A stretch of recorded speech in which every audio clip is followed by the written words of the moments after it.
მოგესალმებით, ჩემო ძვირფასო მეგობრებო, მე ვარ ვიქტორია, კეთილი იყოს თქვენი მობრძანება. აქ და დღეს მე მინდა შემოგთავაზოთ თქვენ საჯარო გაშლა თემაზე, რა არის თქვენი ტკივილის რეალური მიზეზი. და პირველ რიგში, მეგობრებო, როგორც ხედავთ, ცოტათი შეცვლილი მაქვს გარემო და იცით, ჩვენ ხშირად ვფიქრობთ, რომ ჩვენ ტკივილი მოგვაყენა კონკრეტულმა ადამიანმა, კონკრეტულმა სიტუაციამ და იცით, გარკვეულწილად ეს, რა თქმა უნდა, სიმართლე არის, იმიტომ რომ გარემოვლენებს საკმაოდ დიდი მნიშვნელობა აქვს, მაგრამ რეალურად ყოველი ტკივილი უფრო მეტად მოდის შიგნიდან და მოდით დღეს ვნახოთ, რა არის თქვენი ტკივილის რეალური მიზეზი. გაშლა გვექნება 2 ან 3 ვარიანტი არის, ნახოთ ხელს რამდენიც ამოყვება.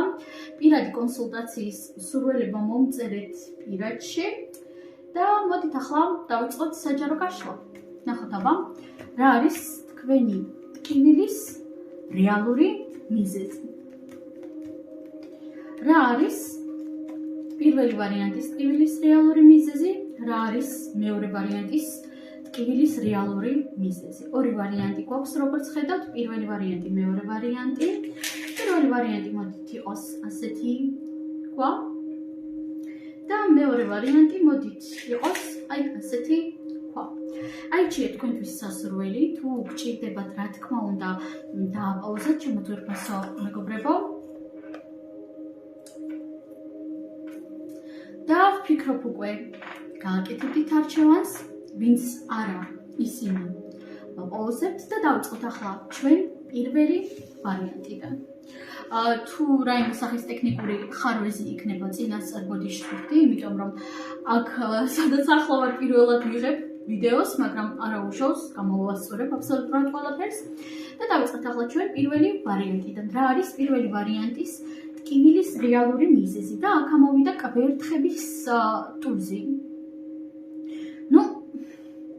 აქ როგორც მინიმუმ 2 ტკივილს, 2 მიზეზს უკაცრავად ვხედავ და პირველ რიგში პირველი მიზეზი თქვენი ტკივილისა არის ის, რომ თქვენ ზედმეტად მარტივად ეჯაჭვებით ადამიანებს, საგნებსაც, სხვათა შორის, აქ მე ვუყურებ საკმაოდ სენსიტიურ და ამავდროულად საკმაოდ იმპულსურ ადამიანებს, იმიტომ რომ აი ეს მიჯაჭვულობის ენერგია ძალიან მკვეთრად შეიგრძნობა და იცით, კვერთხების ტუზი ასევე მეტყველებს იმის შესახებ, რომ თქვენი ტკივილის ერთ-ერთი ყველაზე დიდი მიზეზი არის ის, რომ თქვენში ბევრად უფრო მეტი ენერგია არის, ვიდრე თქვენს ირგვლივ მყოფებში.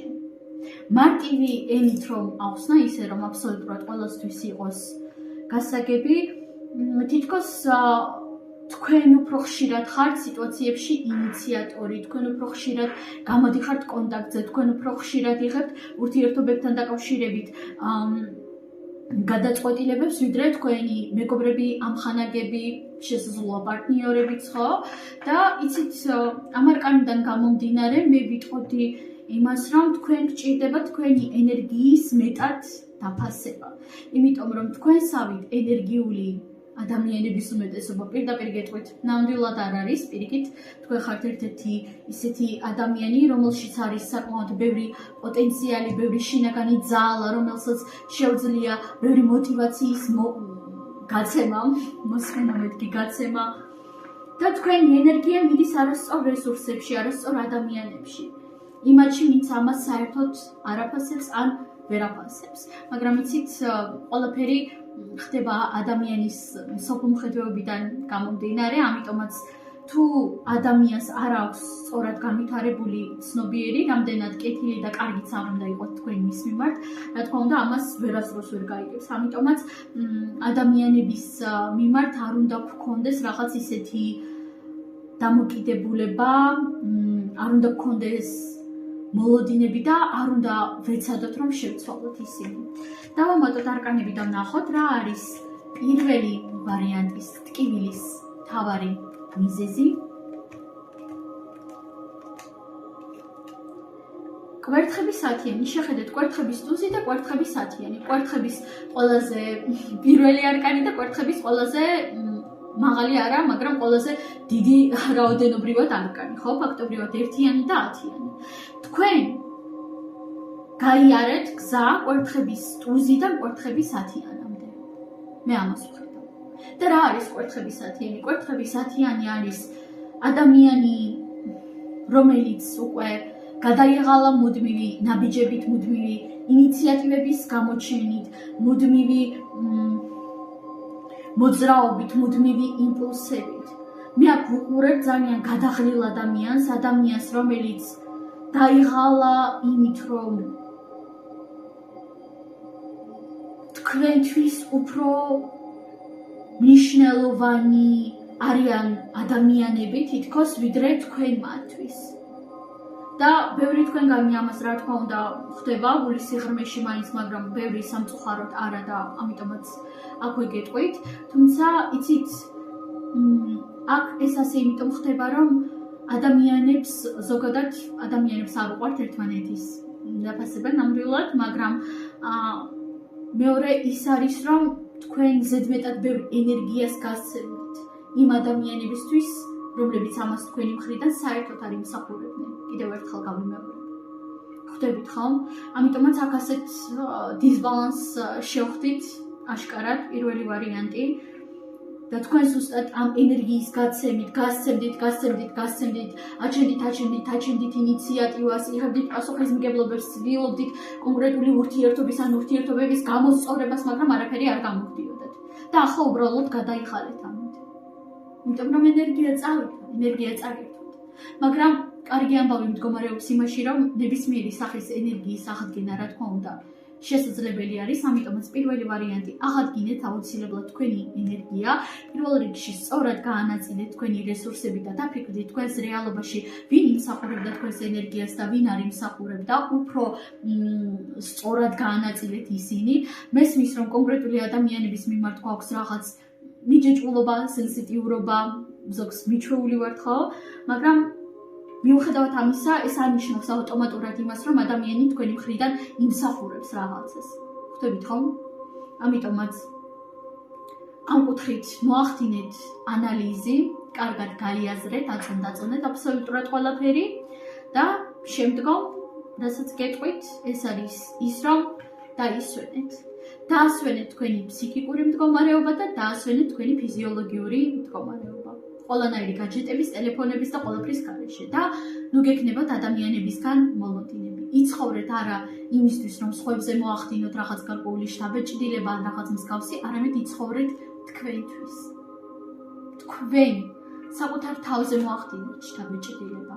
იცით, ეს საკმაოდ პოპულარული პრობლემა არის, რასაც ახლა ვუყურებ მე და რა თქმა უნდა მეც მქონდა ასეთი პრობლემა, იმიტომ რომ ვფიქრობ ასე თუ ისე ყველა ადამიანი ხვდება ცხოვრების განმავლობაში მსგავს სიტუაციებს და იცით როგორ რაღაცას ვიტყოდი აქ. ერთხელ გამიჩნდა ასეთი აზრი და აქაც ზუსტად ასეთ სიუჟეტს ვხედავ.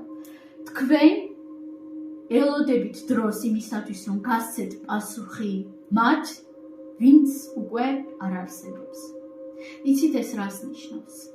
ადამიანები, რომლებისთვისაც თქვენ გსურთ პასუხის გაცემა, მაგალითად გაქვთ ბრაზი ყოფილ კოლეგებზე, ყოფილ არ ვიცი, კლასელებზე, ყოფილ მეგობრებზე, ყოფილ ამხანაგებზე არ აქვს მნიშვნელობა. ეს ყველაფერი არის თქვენს თავში. კი, თქვენ გსურთ პასუხის გაცემა, მაგრამ თქვენ ამას არ უნდა ელოდოთ. პასუხი ან უნდა გასცეთ თავის დროზე, როდესაც შეგიძლიათ, ხო, როდესაც ამის შანსი არის, როდესაც ადამიანი გესხმით თავს უხეშად რომ ითქვას, ან საერთოდ აღარ უნდა გასცეთ. უბრალოდ უნდა ამოშალოთ შემდგომ ადამიანი თქვენი რეალობიდან. იმიტომ რომ ის ადამიანები, ვისთვისაც თქვენ გსურთ პასუხის გაცემა, რაღაცის დამტკიცება, ეს ადამიანები არ არსებობენ უბრალოდ იმიტომ, რომ მათი ფიგურები მხოლოდ თქვენს თვისში არის შექმნილი. ისინი რეალურად სრულიად სხვანაირები არიან და სულ სხვა რაღაცეებით არიან დაკავებულნი. ამიტომაც დროა საკუთარ თავს მიაქციოთ მეტი ყურადღება და ნაკლები სხვა ადამიანებს. დამიჯერეთ თქვენ ამას იმსახურებთ. სულ ეს არის პირველი ვარიანტი, უღრმესი მადლობა და წარმატებები და გადავიდეთ ახლა ჩვენ მეორე ვარიანტზე. მეორე ვარიანტი კვერთხები ამოდის ტკივილს რაც შეეხება და კვერთხების 4-იანი ამოვიდა აქ მეორე ვარიანტთან. იმასთან დაკავშირებით თუ რა არის თქვენი ტკივილის რეალური მიზეზი.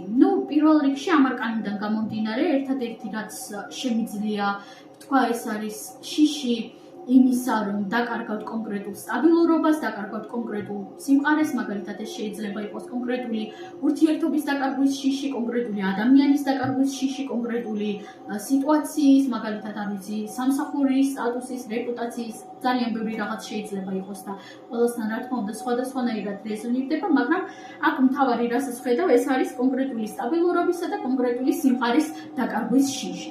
და ზუსტად ეს გართმევთ თქვენ ენერგიას და ზუსტად ეს გტკენთ თქვენ ყველაზე მეტად ხუთს. მაგრამ შიშები არცაიდან არასდროს არ მოდის. მესმის რომ თქვენ შესაძლოა გქონდეთ რაღაც ძალიან არასასიამოვნო, ძალიან მტკივნეული გამოცდილება, სადაც თქვენ დაგიკარგავთ უკვე სტაბილურობა, უკვე სიმყარე, მაგრამ პირველ რიგში უნდა ვიაზრებდეთ იმას, რომ თუ ეს ასე ოდესღაც მოხდა, ეს არ ნიშნავს ავტომატურად იმას, რომ ისევ იგივე უნდა მოხდეს, ხო? პირიქით, რადგანაც გამოცდილება მივიღეთ, ესე იგი ჩვენ უფრო გამოცდილები ვართ, უფრო ჭკვიანები ვართ, უფრო მეტად ვიცით თავი როგორ დავისხულიოთ, ეს ერთი და მეორე კიდე, საიდან მოდის ეს შიშები? საიდან? ეს შიშები თქვენ თავად მოახვიეთ საკუთარ თავს გააზრებულად თუ გაუაზრებლად, თუ იქნებ ვიღაცა მოგახვიათ ეს შიშები. დაფიქრდით კარგად, იმიტომ რომ აქ თითქოს შეიძლება იყვნენ ადამიანები, რომლებმაც მაინც და მაინც ახლა არა, მაგრამ ოდესღაც მოგახვიეს ეს შიშები და თქვენ ახლა ამ შიშებში ჩაღრმავებული ხართ. და ასევე აქ მოვხედავ მეორე უკიდურესობას, აქ არის არა მხოლოდ სიმყარისა და სტაბილურობის დაკარგვის შიში, არამედ ასეთი ერთგვარი რუტინის შიში, იმის შიში, რომ ყველაფერი გარუტინდება, ყველაფერი მხოლოდ ერთი და იგივე რეჟიმში გამეორდება და არასდროს არაფერი არ შეიძლება. და ზუსტად ეს შიში არის თქვენი პრობლემების და თქვენი ტკივილის რეალური საზირკველი. დავამატოთ არკანები და ვნახოთ, რა არის მეორე ვარიანტის ტკივილის რეალური მიზეზი. ნახოთ აბა. თასების 6-იანი. ნოსტალგია, ნოსტალგიური ემოციები. თქვენ ზედმეტად მიჯაჭვული ხართ მეგობრებო წარსულზე. პირველ რიგში წარსულ გამოცდილებებზე, რა თქმა უნდა, იმ კუთხით, რომ ძალიან გეშინიათ რაღაცეები, რაღაც კონკრეტული სიტუაციები თქვენი წარსულიდან ან განმეორდეს, აშკარად იგრძნობა ეს შიში, აშკარად იგრძნობა ეს შფოთვა. ასევე აქ არის ძალიან ბევრი მონატრებები ადამიანების და კონკრეტული სიტუაციების, კონკრეტული გარემოებების მიმართ და იცით, ზოგადად ნოსტალგია და მსგავსი ემოციები ძალიან ბუნებრივი არის ადამიანებს რაღაც წარსულიდან რომ გვენატრება ეს ბუნებრივია, ხო? მაგრამ თითქოს თქვენში ეს არის ზედმეტად ინტენსიურად. თითქოს კონკრეტული ადამიანი ან კონკრეტული სიტუაცია თქვენი წარსულიდან როდესაც გენატრება, თქვენ ამას იმდენად უღრმავდებით, რომ ზედმეტად სიღრმისეულად აღიქონთ და ზედმეტად გადადიხართ ამ ნოსტალგიაში და ფაქტობრივად წარსულში ცხოვრობთ. და იცით, ადამიანების ბუნება ისეთი არის, რომ ჩვენ ძალიან გვიჭირს ხოლმე, რომ დავტკბეთ აწმყოთი, ხშირად ჩვენ ვტკბებით ან მხოლოდ წარსულით, ან მხოლოდ მომავლით, რომ წარსულში რა კარგი იყო, რა გადასარევი იყო და მომავალში რა იქნება, ძირითადად ამ ორ რაღაცაზე ვფიქრობ და აწმყოში გაჩერება ძალიან გვიჭირს ხოლმე, მაგრამ რეალურად სანამ ჩვენ ვფიქრობთ ან მომავალზე, ან წარსულზე, ჩვენი აწმყო უბრალოდ მიქრის შობს. და ჩვენ ვკარგავთ ყველაზე მნიშვნელოვან რესურსს, დროს. ამიტომაც პირველ რიგში თქვენ მეორე ვარიანტი უნდა ისწავლოთ აწმყოთი ტკბობა, აწმყოში ბრჭყალებში წვრილმანებით ტკბობა, როგორიც არის თუნდაც მზის ამოსვლა, აერი. იცით, ადამიანები ამ ყველაფერს ვეჩვევით და ახარ ვაქცევთ ხოლმე შემდგომ ყურადღებას, მაგრამ რეალურად ეს ყველაფერი სულაც არ არის წვრილმანი და ეს ყველაფერი ფანტასტიკური არის. მესმის რომ ბევრად უფრო მარტივი არის ეს თქვა, ვიდრე გააკეთო, მაგრამ უბრალოდ ეცადეთ რომ დატკბით ასეთი წვრილმანებითაც აწმყოში და ნუ იცხოვრებთ წარსულით. დიახ, წარსული გამოცდილება მნიშვნელოვანი არის, მაგრამ წარსული რჩება წარსულში. წარსულს ჩვენ ვერ შევცვლით და არც აქვს აზრი მის შეცვლაზე. აზრი აქვს მხოლოდ აწმყოსა და მომავლის შეცვლას. სულ ეს არის ჩემო ძვირფასო მეგობრებო, ყველას უღრმესი მადლობა. მე თქვენ გისურვებთ წარმატებებს, ბედნიერ დროს და